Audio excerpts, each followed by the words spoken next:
যেহেতু নির্বাচনের দামামা বেজে গিয়েছে, তাই একাধিক জায়গায় ভোটের বুথে ওয়েবকাস্টিং ক্যামেরা থাকছে। সেখানেও কেলেঙ্কারি নাকি করছে তৃণমূল। ২৬শে লোকসভা নির্বাচনে প্রহসন হয়েছে, বিস্ফোরক দাবি করলেন বিরোধী দলনেতা শুভেন্দু অধিকারী এবং একই সঙ্গে আগামী মাসে প্রমাণ সহ সমস্ত কিছু ফাঁস করার হুঁশিয়ারি দিয়েছেন শুভেন্দু অধিকারী। অর্থাৎ ২৪শে যে ঘটনার পুনরাবৃত্তি ২৬শে হবে না, সেই হুঁশিয়ারি বারবার দিয়েছেন বিরোধী দলনেতা। পশ্চিমবাংলায় গত লোকসভা নির্বাচন যে প্রহসনের নির্বাচন হয়েছে, তথ্য দিয়ে প্রমাণ করেছে। ২রা নভেম্বর ডিভিশন বেঞ্চে একটি মামলা আছে। তারিখের পরে বহু প্রতীক্ষিত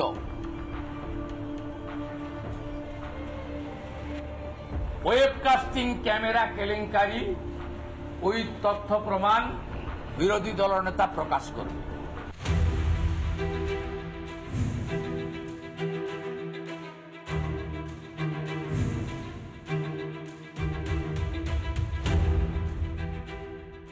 নারদা সারদা থেকে সরকারি নিয়োগ, তৃণমূল জামানায় কেলেঙ্কারির শেষ নেই। এবার আসছে ওয়েবকাস্টিং ক্যামেরা কেলেঙ্কারি।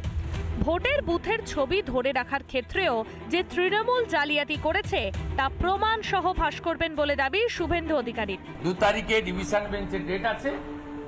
আমি ল অ্যাবাইড পিপল, কোর্টকে সম্মান করি, তাই আজকে বললাম না।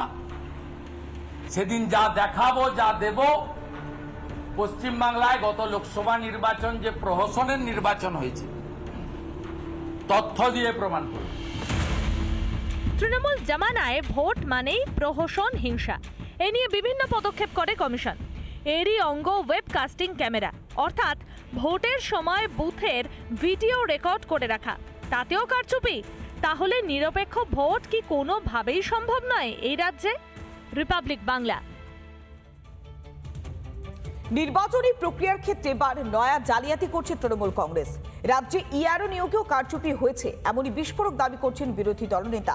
তথ্য ফাঁস করে সুর চড়িয়েছেন শুভেন্দু অধিকারী, সেই সঙ্গে দিয়েছেন কড়া হুঁশিয়ারিও। এবারে কোথাও চুরি করতে পারবে না, সব কাজ অনেক দিন ধরে করেছেন আপনারা। ভোটের পর সরকারি কোষাগার থেকে চুরি আর ভোটের আগে নির্বাচনী প্রক্রিয়ায় কারচুপি, এটাই যেন তৃণমূলের নীতি। এ নিয়ে বরাবরই সরব বিরোধী দলনেতা। এবার তিনি সামনে আনলেন মারাত্মক অভিযোগ। তথ্য দিয়ে দাবি করলেন নির্বাচন কমিশনের নির্দেশিকা উড়িয়েই আরও নিয়োগ করেছে তৃণমূল পরিচালিত রাজ্য সরকার। 3 অক্টোবরের যে guideline, appointment of ERO and AEROs, আমরা ভায়োলেশন লিস্টও জমা দিয়েছি। নির্বাচন কমিশনের সাম্প্রতিক নির্দেশে স্পষ্ট বলা হয়েছে এসডিও, এসডিএম বা আরডিও পদমর্যাদার আধিকারিকরাই ইআরও হিসেবে নিযুক্ত হতে পারেন। সেই নিয়ম লঙ্ঘন করেই নাকি পশ্চিমবঙ্গের বিভিন্ন জেলায় নিয়োগ হয়েছে। দায়িত্ব দেওয়া হয়েছে অনেক জুনিয়র অফিসারদের, এমনই দাবি করেছেন বিরোধী দলনেতা। 50%-এর বেশি যারা পড়াশোনা করে WBCS হয়েছে তারাই তালিকা বানিয়ে দিয়েছে, এটা 3 অক্টোবর। আর এইটা এবারে কোথাও চুরি করতে পারবে না, সব কাজ অনেক দিন ধরে করেছেন আপনারা। চারদিকে চুরি, সর্বক্ষেত্রে দুর্নীতি। তৃণমূলের লাগাম ছাড়া জোচ্চুরি ফাঁস হয়েছে। তাতে ক্ষমতা হারানোর ভয়ে মমতার হাঁটু কাঁপছে। তাই এবার নির্বাচন প্রক্রিয়াতেও কারচুপি। কিন্তু সেই জারিজুরি আর চলবে না, কড়া দৃষ্টি রয়েছে বিরোধী দলনেতার। রিপাবলিক বাংলা।